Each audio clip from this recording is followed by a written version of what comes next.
no, you guys are in the middle of it. It's a fake minefield. Horrifying, but beautifully done. The prophet was like, boom, gotcha. He's such an interesting character. Wow. This guy is good. When we finally figure out what's going on, get them to join the cult, and things are going to be afoot in Devil's Corner. Hello and welcome to Road Goes Ever On and On. Today, Sterling and I are talking about the hit Max TV show, Station 11, Episode 4. So spoilers are ahead. And if you like the content, a thumbs up would be appreciated, and hit that subscribe button and turn on that bell for notifications so that we can stay up to date in your feed. And with that, Sterling, let's talk about more filmmaking techniques and storytelling. I'm happy to do this because for me, the show keeps doing interesting shots, keeps doing interesting filmmaking techniques. And so to me, it's not just fun to watch and see the story, but it's also fun for me to kind of look back at it and see what they're doing that's really making things powerful. And I would say one of the first thing that hits for me is I feel like this show has good setup and then payoff. And I think in this episode, for me, the best example of that were the mines. Yes. They were present from the very beginning all the way to the very end, and they had like waves of tension and release that they built up, you know, that allowed us to like really like at first when it was almost like a joke, like, oh, don't worry, you know, there's nothing there. It's a fake minefield. It's a fake minefield. To no, you guys are in the middle of it. That tension of when Gil, you know, is on the cart trying to yell at them and they're just like happily walking forward. It's great. And then I love, so both times with Alex, when she runs through the minefield when she shouldn't, you know, the one time she runs through it, the one time she takes the horse through it, both times they did super wide shots. Oh yeah. So that you can really see that movement, and it just really builds that tension. And it kind of reminded me of that shot you were talking about in the last episode where like they show the distance, you know, between the two, you know, buildings by doing that super wide shot. I'm loving this kind of storytelling technique. And when we finally get the payoff, it was so unexpected. Oh my gosh. Horrifying, but beautifully done. Oh yeah. And another note to your setup and payoff, there was a moment when they're at the dinner table that Sarah talks about after the show, she's going to play the piano a little bit.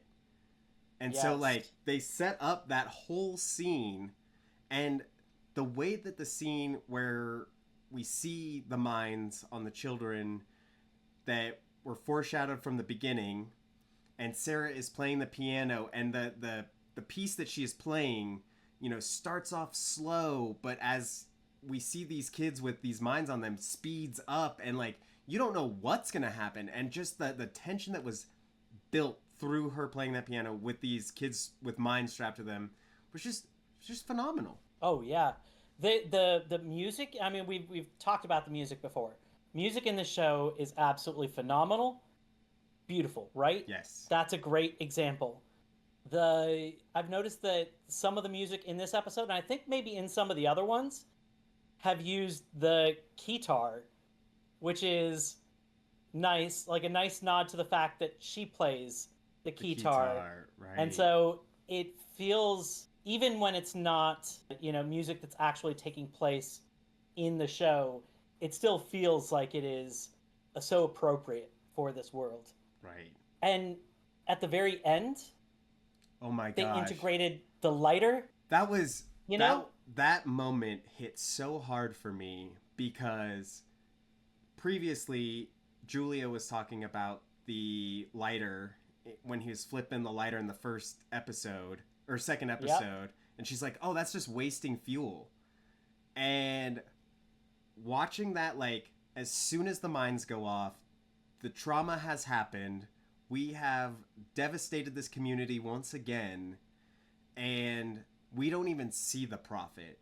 but we hear his lighter at the credits. It just felt so powerful of like, the prophet was like, boom, gotcha. Boom, literally. Absolutely. I don't know if it's not just the music, it's also the sound design. We've talked about that as well. You know, going back to the mines, when Sarah's playing the piano, I don't remember the guy's name, but he steps and you hear a crunching sound. I don't know if this was intentional. I don't know if I just accidentally felt this or if they did this on purpose. First thing in my head was he stepped on a mine, you know? Because it's his foot, and we just saw the kids with the mines on them, and it's like, what kind of, once again, with like build up and release, and then we see the glasses, and I don't know if it was before or after, but they did play the line where the prophet said, you know, maybe the director as being one of the people that will disappear. Maybe the conductor. So saying maybe the conductor. Sarah, and then she knocks off. Yes, sorry, yes, exactly. So it feels like it is possibly foreshadowing. You know, it's great. I think seeing this weird guy from the Museum of Civilization twice in 4 episodes is building up some interesting setup and payoff. Who knows what their intentions are with this, but it's interesting. And I like the fact that it feels like it will be a well-appreciated moment when we finally figure out what's going on. You know? I'll keep this short because I don't just want to poo-poo on Dark Matter, but I feel like Dark Matter rarely set things up that paid off. It just would throw a surprise at you. Mm-hmm. And one of the few big things they set up of, you know, over 2 episodes, let's concrete off this thing, had 0 payoff. You know? Right. So I think this show is doing a great job of building tension and then actually paying that tension off versus just like easily resolving it. But loving the filmmaking and storytelling. Oh yeah, I love the Museum of Civilization guy. I feel like there is a really big setup of when he says, "Oh, I listen to this all the time," which is a CD, which it seems like they don't have full electricity. Like we haven't really seen generators, we haven't seen things powered. We did see a record player, which, you know, some old record players you can just wind them and it's not really electricity that it's using. So Dieter is the one that stepped on her glasses. He said, "How do you listen to it?" And he brushes it off, making me think that there is going to be a huge payoff for that. For like whatever. Right. Either they have electricity, they have power of some sort, which it seems like our traveling symphony hasn't had power in a long time. Right. And it's interesting, these like little glimpses that we get of things. Like we hear about these red bandanas from the first 100 days or whatever, you know? And it does make me wonder if there's any connection to Jeevan with that, you know? So there's all of these kind of like threads that they've set up. And I think that it's all going to come together beautifully, and there's going to be some beautiful payoff. Oh, yeah. So I think we are going to see, whether it's tied to Jeevan or not, we are going to see a red bandana payoff, because they're like, oh, there's still pockets of them living in the woods. Like, we're going to see them. And to this show's credit, this show has never set anything up that it hasn't paid off. I know we're only 4 episodes deep, so like, how do we know this? But it does seem like the show is very intentional with what it's telling you so that we can see it later. And I think we will get some red bandanas. Right. Yeah, I think some shows kind of throw shit at the fan or throw shit at the wall to see what sticks, you know?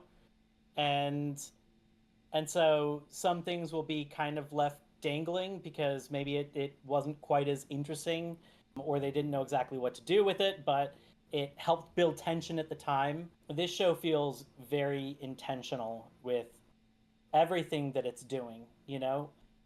I'm loving the fact that when it is jumping back and forth between what's happening right now and the scenes with Jeevan and Kirsten, I think it does, and we'll talk about it later, but it gives interesting context and correlation, you know? And so Yeah. I really I appreciate that technique. You know, I think that doing all that kind of jumpy stuff can be a cheap way to hide information until you want to show it. And so I think it can easily be poorly done. But when it is done well and it's used as a tool like this to show interesting correlations and relationships and to tell a story in an interesting way, it's beautifully done. And I think in this case, they're using that technique very well. Oh yeah. I think, there's still a lot of mystery of what happened with Kirsten and Jeevan, and we still haven't got a lot of answers to that. Like, we don't know a lot. But why Kirsten is the way she is, and like when she treats Alex a certain way, it's directly how Jeevan was treating her. It's like what she learned, and it's just Yeah, it is very well done. Very well done. absolutely. Let's talk about the prophets and the cult. Wow. This guy is good at what he does. I mean, Yeah. it is a very clever way to get these kids that are not fully educated on pre-pandemic, pre-pan life, Yep. and how he just holds this burden of pre-pan people and thinks that they are the sickness that is plaguing life at this point. And it makes me wonder, do you think he's a pre-pan? I don't think he is a pre-pan. I think he is one, he looks too old to be a pre-pan. That could just be facial hair. Facial hair has that effect, you know? Like this makes me look older than I am. I'm actually just 15. Wait, do you think he was there before the pandemic? I I think is sorry. Yeah, I think he's a Okay. pre-pan. I think he's Tyler, Arthur's kid. Okay, you do think that. I think he's Tyler. I think he's Arthur's kid, and I think that that's how he has access to the copy. Or Hmm. and if he's not Tyler, I think he got it from Tyler at some point. Like there's I think it's following that kind of story of how he got it. Because I do see when early on when some of the narration was happening from the book and we were seeing Kirsten in year one, and we saw Miranda for a moment, you know, because Mhm. it's her words that are saying this. I think we saw another person, or it could have just been Kirsten in a different time, but there was definitely a third shot that Yeah. wasn't Kirsten in the snow and not Miranda in Chicago. And I potentially think that that is the Prophet and or Tyler. And Okay. I and to me it's interesting how this book is speaking to some people and then not speaking to others, you know. i think that I think it very clearly spoke to Kirsten. I think Jeevan, you know, thought it was kind of silly.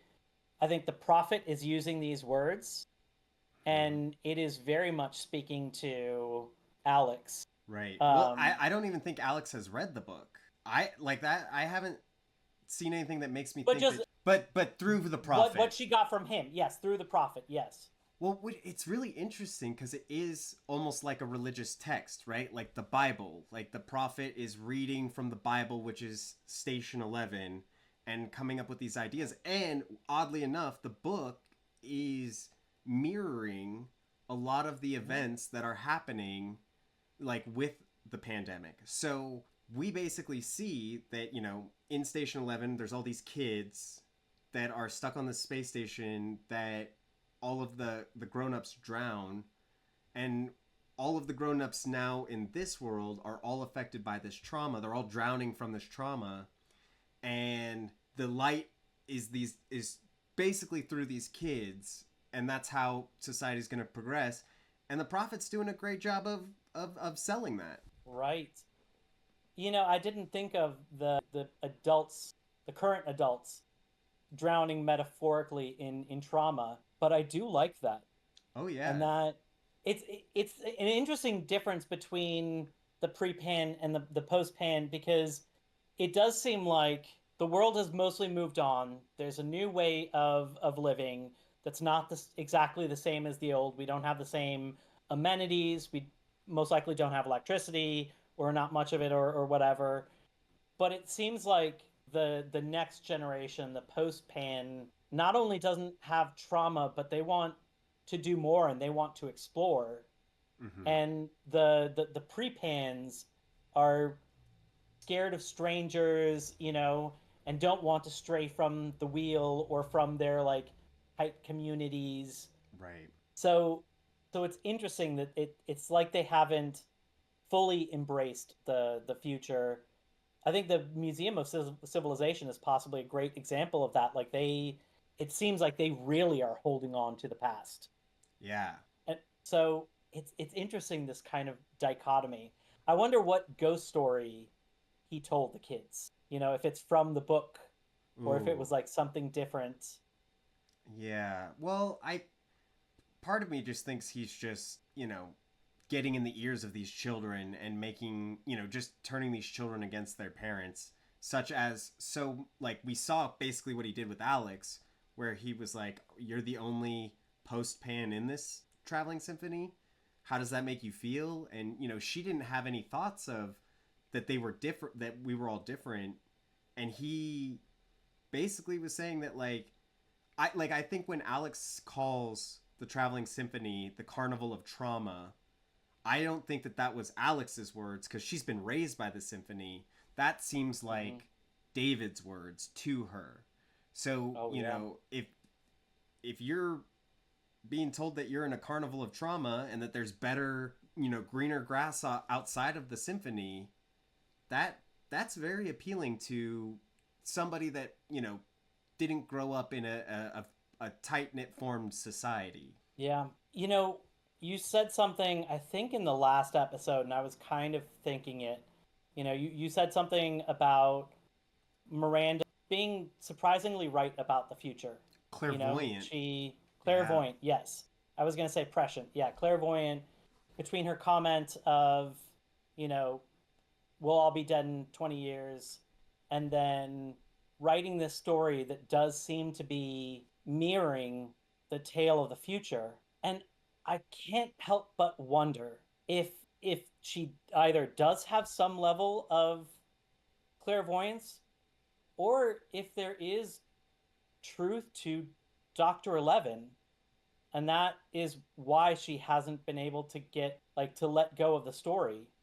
Like, has she literally been physically visited by Dr. 11, Yeah. or is this just in her head? It's hard to tell, and this show makes it hard to figure that out, because they haven't done anything that's made it seem like a dream. There's Yeah.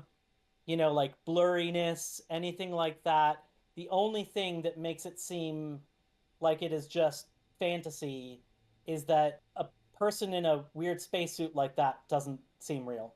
Right. So that's the weird part. But otherwise the shots look real. But I could see this being some aspect of the future coming back to bring the story of Station 11. Because one thing that was said in Station 11, which I thought was an interesting little detail of the book itself, it said that the kids want to build a new Earth with time travel by going back in time. So I'm wondering, what if, and this is a big reach, and I don't necessarily believe this, but somebody went back in time, whether it be Dr. 11, whether it be one of these kids, ends up going back in time and gives Miranda this story to create. And almost because we know that Station 11 was written by Miranda, they somebody goes finds Miranda to give it to her, whether it be Dr. 11, whether it be somebody else, there is a lot of question behind it. Like, I could see there being Right. a little bit more to it than just a pandemic. Yeah. And it's interesting that the character whose face we see looks kind of like a worn down Arthur, Hmm. which makes sense with his role in Miranda's life. I'm interested in seeing more of this story and where it goes and how real any of it is. It's really tough for me to tell if there is something supernatural like clairvoyance, if there's something about like destiny. This feels like it could be a Cloud Atlas type story where past generations are somehow having an impact on the present and the future, or if there's literal time travel, or if it's just being told from a different perspective and shown how things from the past can have an impact, even if those people never knew the impact that they would have. It's really interesting how it keeps you from knowing Hmm. yet, you know, what exactly is going on with that. Right. I want to say, and this might not make it in because this could be a little offensive, so I just want to make sure I say this correctly. But Okay. there is a lot of religious symbolism with the cult and the prophet, Okay. where, we just mentioned that Station 11, the book, is almost like the Bible for the prophet that he is Mm-hmm. basing this off of. But also the symbol of the kids with the mind strapped to them. There has been religious battles across the world, and one way that, somebody from like a very religious sect that might rebel against an authority type figure has used bombs that are strapped to them. And this was an interesting storytelling device to see that in this religious cult that they are using, typical warfare that we experience that could be based off religious ideology. Right. I mean, I don't think that's necessarily offensive. I think that that is something that was a big part of culture for a period of time. I think there are still cults. I don't think that they have the same impact as they did before, when we didn't quite understand the kind of programming that's going on.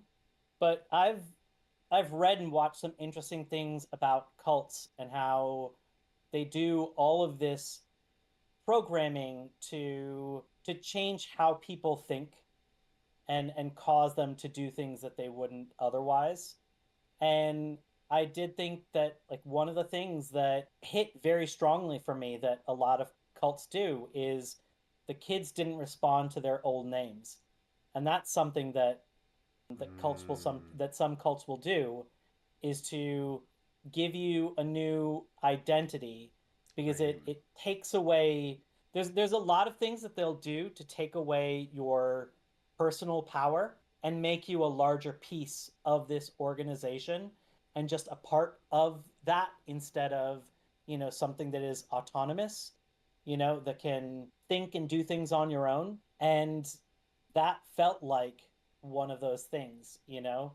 And I'm sure from a kid's perspective, that's kind of fun.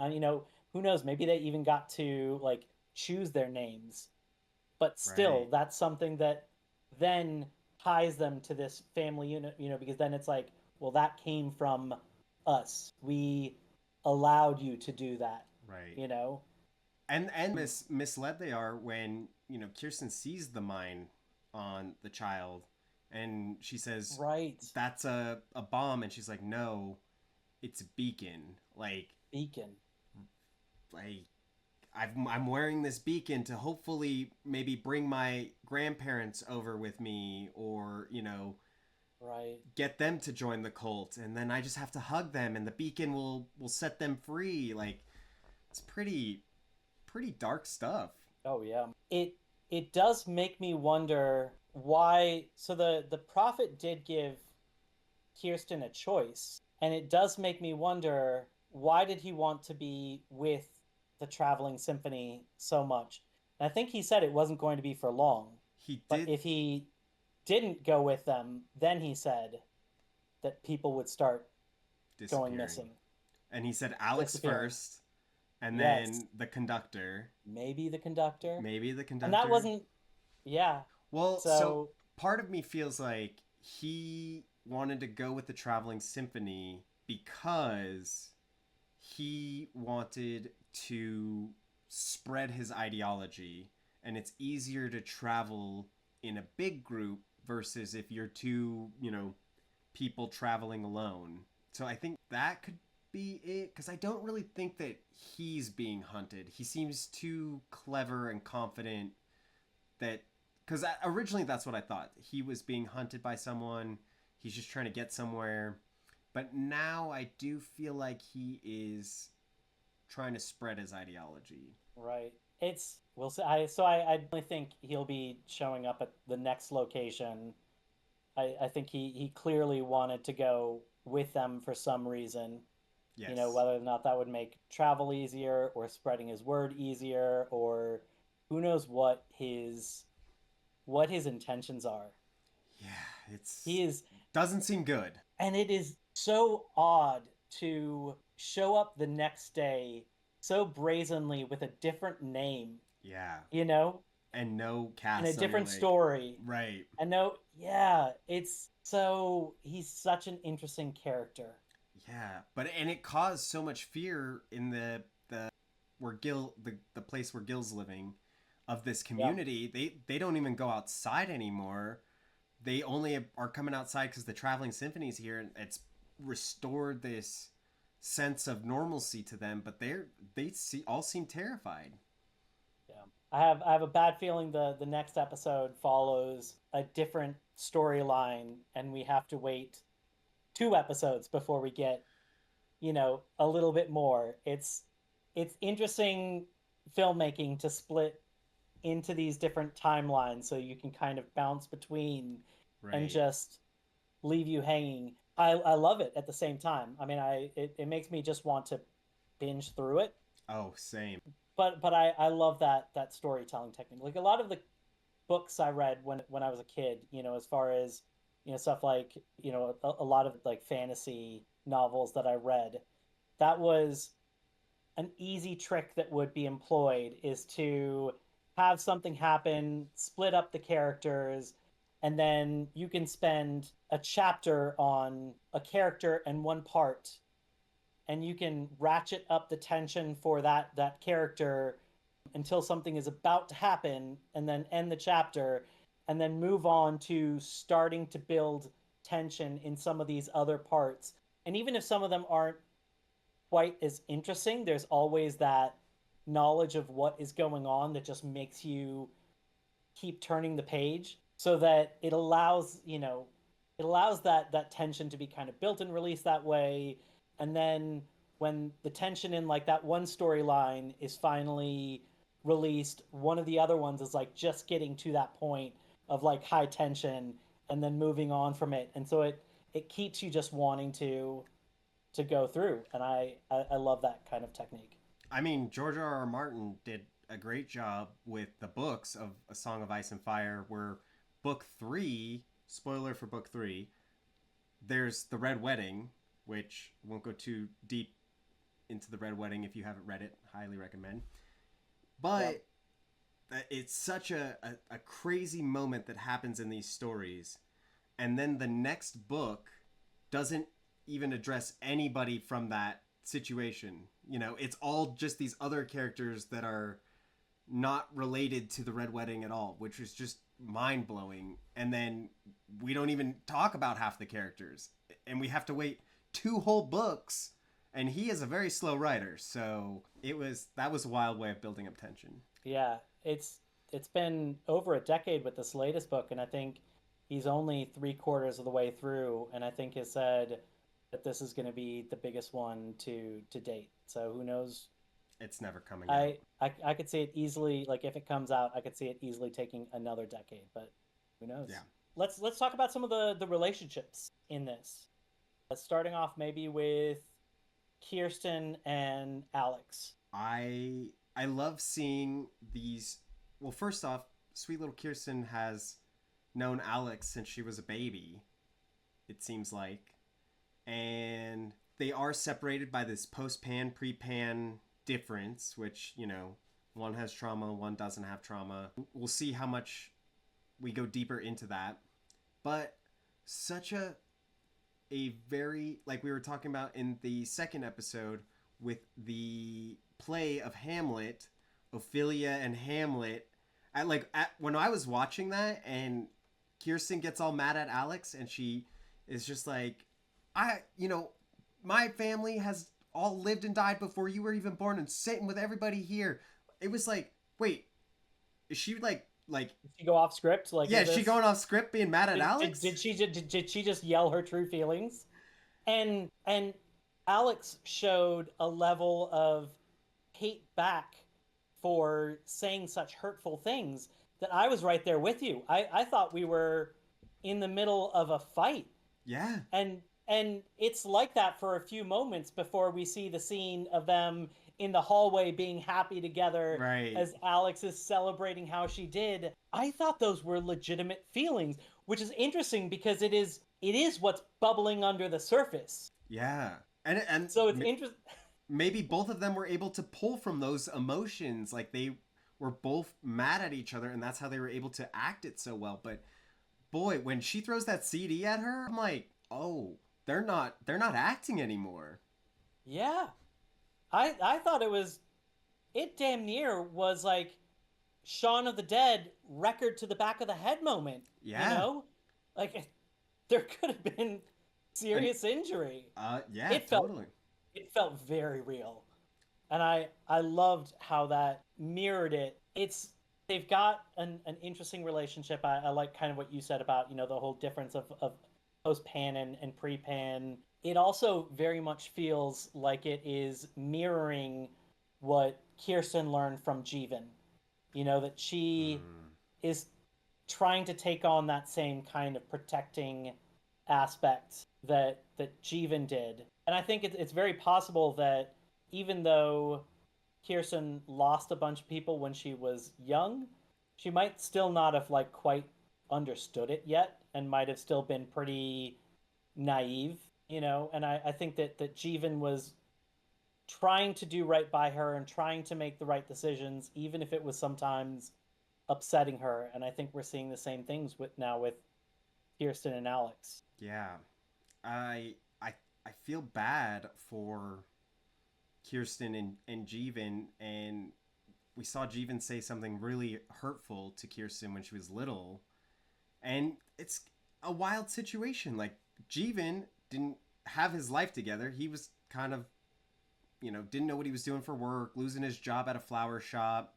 And then all of a sudden, he was trying to do the right thing with this kid, and he ends up being the guardian of this kid and doesn't know how to handle a kid and says his true feelings out loud. Like, I was supposed to take you home. You were my responsibility now, and I didn't plan for any of this. Can say some really hurtful things. And I do see a little bit with, Kirsten being able to say those hurtful things to Alex through Jeevan. Yeah. It's amazing kind of seeing that repeat itself. And sad. And I think that also kind of makes it how you can potentially see these flashbacks as potentially memories, as Kirsten is going through things, as she potentially realized that it kind of parallels events that she went through when she was young and potentially naive. And I think, a great line from Station 11 that has been repeated often is, "To the monsters, we're the monsters," right? Yeah. And if you look at Alex as this in-between person, right?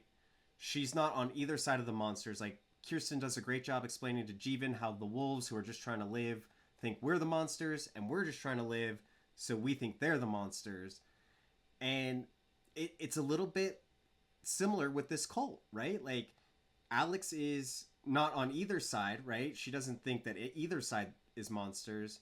And now she has a moment to feel like, okay, well, now that she's heard the word of David, maybe this traveling symphony are monsters. Maybe she should get away. And then hearing that Kirsten stabbed David, well, maybe that just confirmed, like, okay, well, maybe they are the monsters. And I thought it was such a great way of, like, putting the dichotomy of their relationship through this lens of still Station 11, like, we're the monsters, they're the monsters.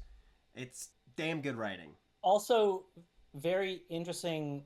So, real quick, little segue, and then I'll come right back to why I think it actually really kind of works. But Kirsten and Alex, and I'm not talking crap about theater kids. I was a theater kid. I love theater. The two of them very much come off as theater kids.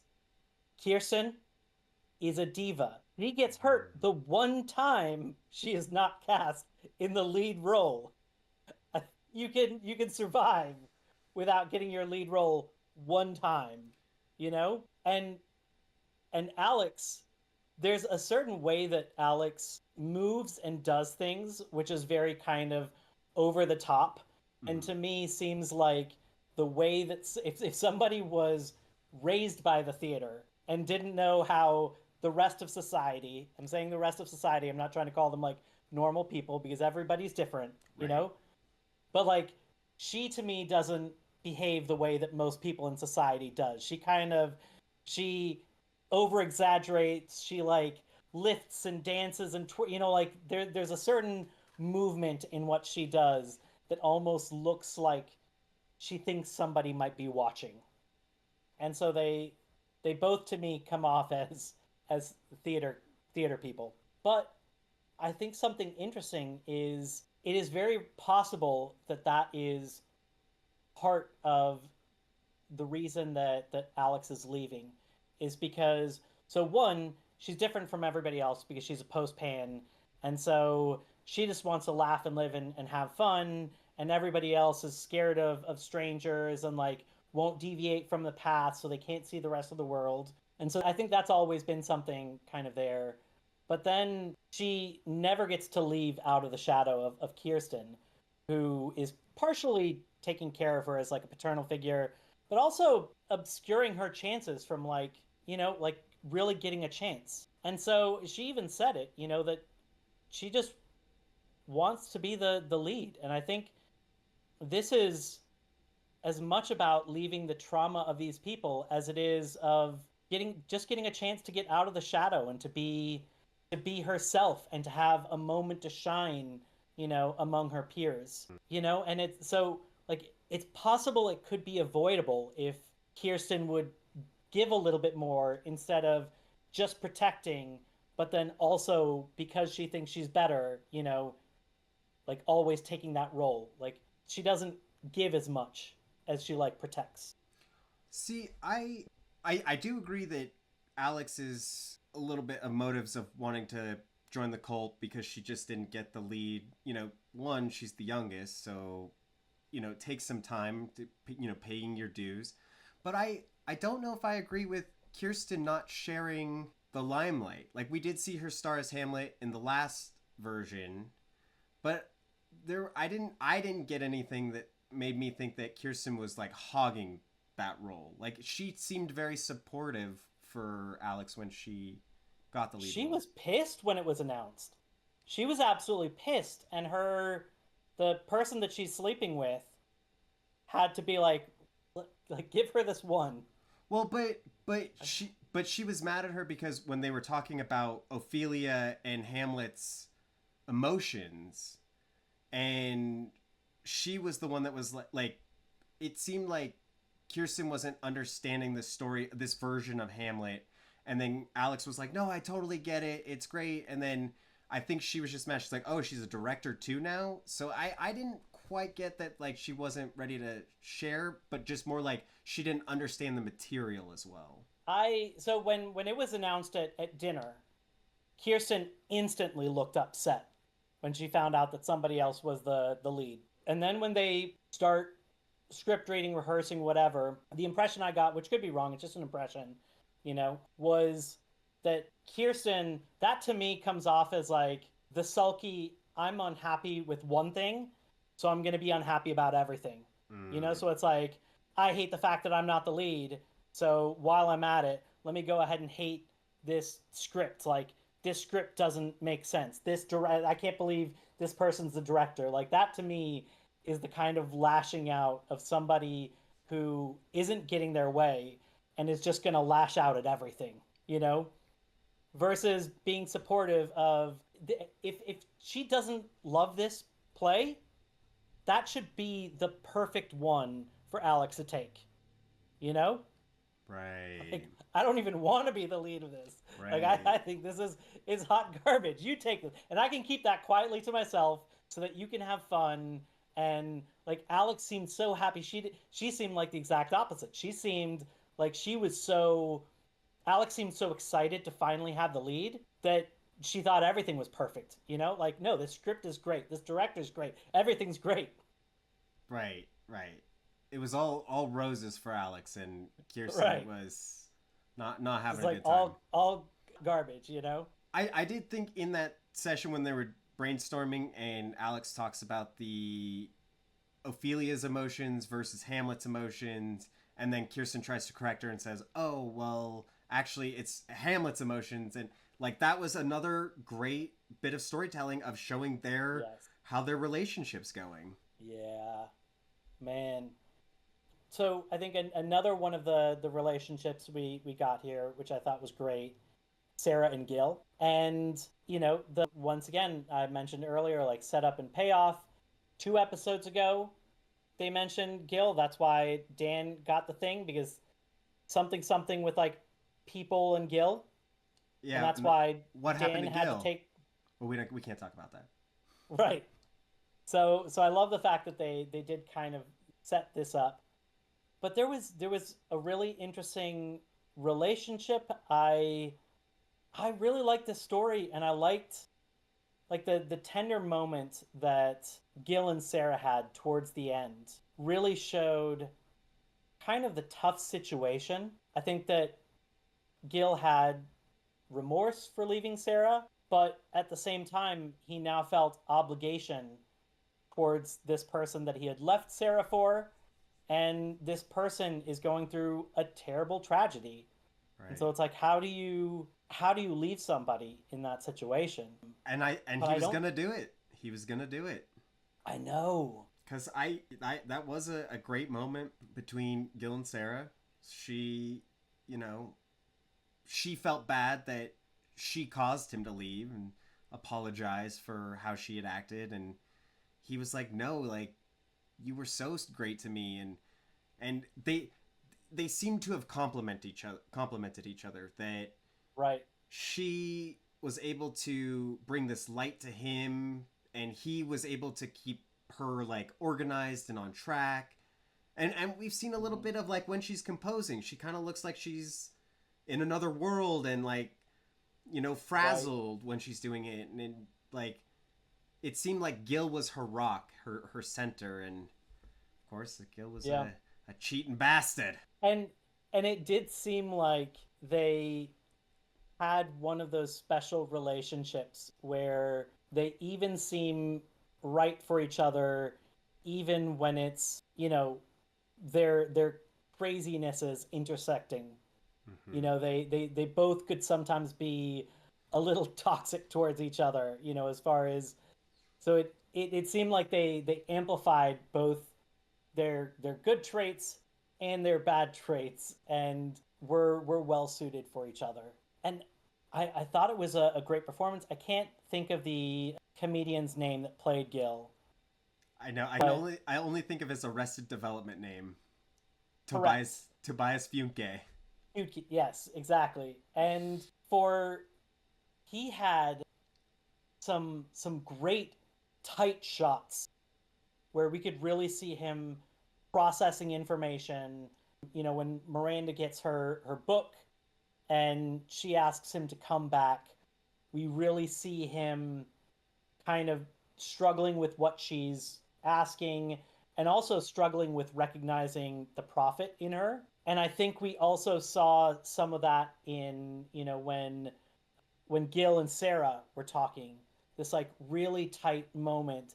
And for me, it was so well done, so well acted, so well shot. I loved how they are super wide out in some shots and then crazy tight in when they need to. That by the end, I completely forgot about him in Arrested Development, which when I first saw him, I kind of face palmed a little bit because it was like, oh, I'm not going to be able to think about the fact that he's not wearing jean shorts underneath. Right. Never You knew. know, like there's there's a certain level of silliness that I can't not associate with him. And by the end, I had completely not associated with him. Same. They nailed it, which is huge.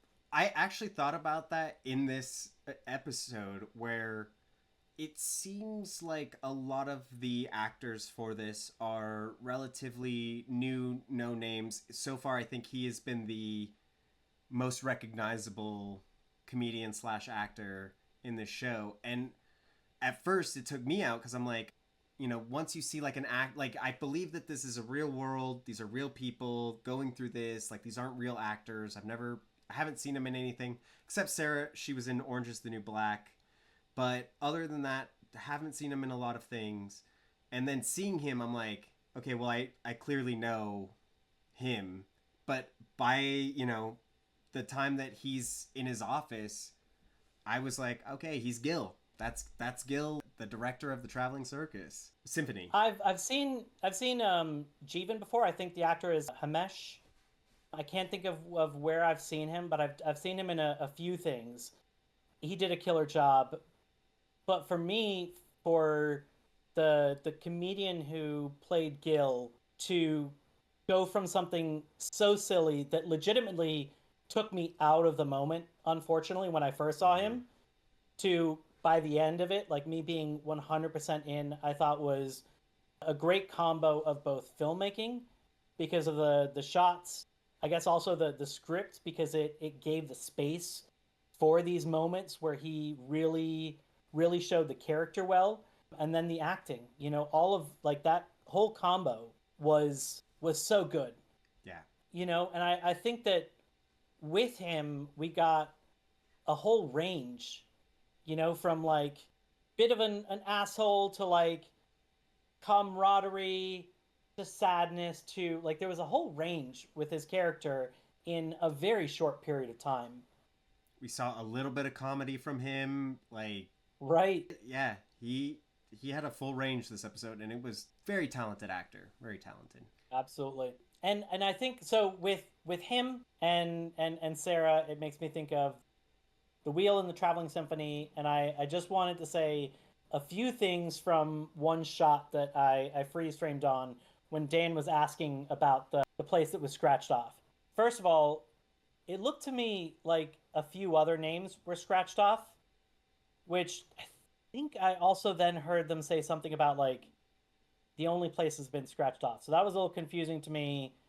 But some of the names on that map were interesting, including like New Buffalo, which, you know, to me, these names, you know, St. Deborah by the Water or whatever, are evocative of how this whole new life has sprung out. On the edge of the wheel, I think it actually said like Old Illinois or something like that. But the one that really interested me, which I think is going to be a part of this, was one thing that was written on there was Devil's Corner. Ooh, interesting. And I have a feeling that things are going to be afoot in Devil's Corner.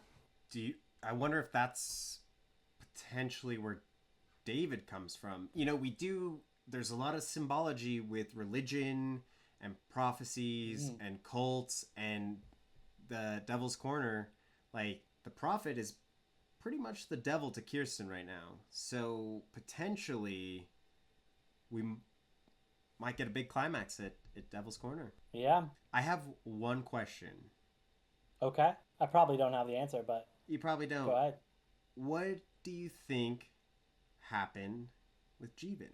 It seems to me like he went missing. Like originally I thought something horrible happened that she witnessed, not based off any information. It just seemed like there was pain, like he died, you know, yeah. and she witnessed that, or there was like a really bad scuffle that she witnessed. But the impression I got was that she was waiting for him and she finally went out. So I wonder if it's related to the red bandanas. I wonder if it's a situation where she took his comments to heart and left while he was hunting. Who knows?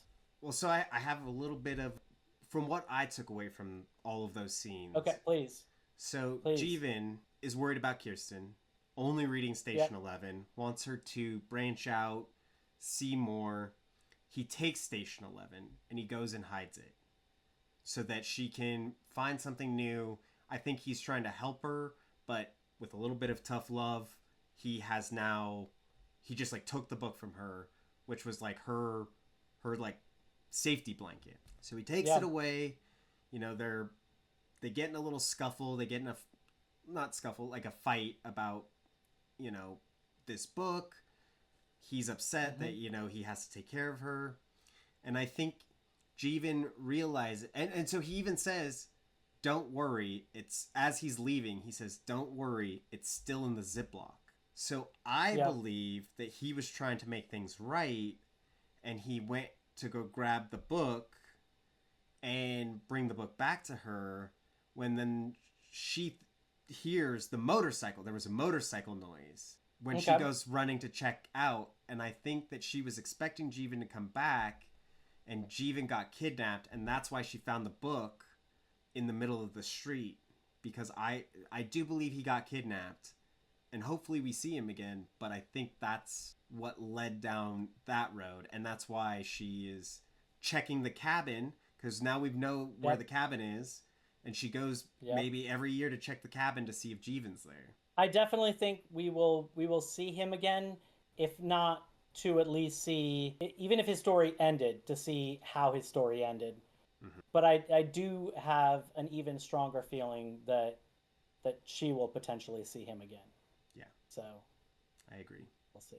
But with that, I think our journey has come to an end. Thank you folks so much for joining along. Come back next week and we will watch Station 11, Episode 5, and we look forward to seeing you then. But until then, Mark, this is Sterling. Thanks.